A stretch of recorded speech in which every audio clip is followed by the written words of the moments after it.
St. Louis Post-Dispatch yesterday, suspect voter registration cards found in St. Louis. St. Louis Election Board officials say they've discovered at least 1,492 potentially fraudulent voter registration cards, including 3 from dead people, 1 from a 16-year-old, among the thousands pouring in before today's voter registration deadline for the November 7th election. And one thing we all know is these voter registration deadlines don't matter either. City Republican Elections Director Scott Lindecker has said the board's staff expects to find even more bogus voter registration applications among the thousands remaining to be processed. They plan to turn all the questionable cards over to the city circuit attorney Jennifer Joyce for the investigation and possible prosecution. The board says all questionable cards were turned in by one group, ACORN, the Association of Community Organizations for Reform Now. They're a far-left Democrat. Now, the media will call them a far-left Democrat watchdog group. They are a far-left Democrat front group. Just as this crew bunch behind the Foley emails being characterized as a watchdog group, it's a Democrat front group. Statewide in Missouri, ACORN has turned in about 40,000 new voter registrations in recent weeks. About 15,000 were collected in the city of St. Louis, 5,000 in St. Louis County. The rest were primarily in the Kansas City area.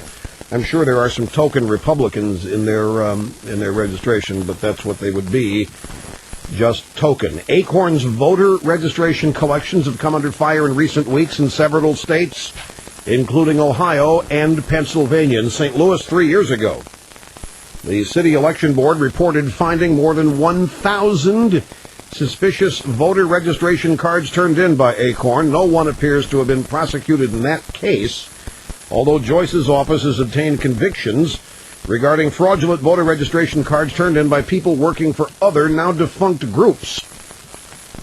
Whalen and Meller, these are 2 people involved in this, also disputed a separate controversy ignited by a local political blog. Said a former ACORN employee alleged that she and other voter registration workers had been told to promote the candidacy of State Auditor Claire McCaskill, who's the Democrat running for the Senate seat there against Jim Talent. So, folks, what we have here, and we have to admit, despite all of the news about hanging chads, and don't forget, all those hanging chads and all those butterfly ballots and all the supposed fraud in Florida, 3 counties run by Democrats. We've got the allegations of voter machine fraud in 2004 in Ohio. But it seems to me that every story we encounter from false exit polling data being reported to voter fraud involves massive Democrat voter fraud.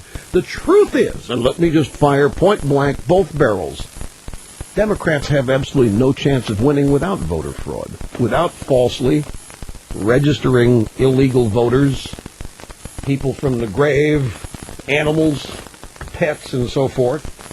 Now, here's the story by Will Lester, Associated Press. The most common form of voter fraud involves absentee ballots, including forgery and coercion in getting older or ailing voters to fill them out. By the way, why do you think Democrats are against photo ID for voters? You have to have photo ID for everything else. Why? Can't cheat that way. Well, that makes it much harder.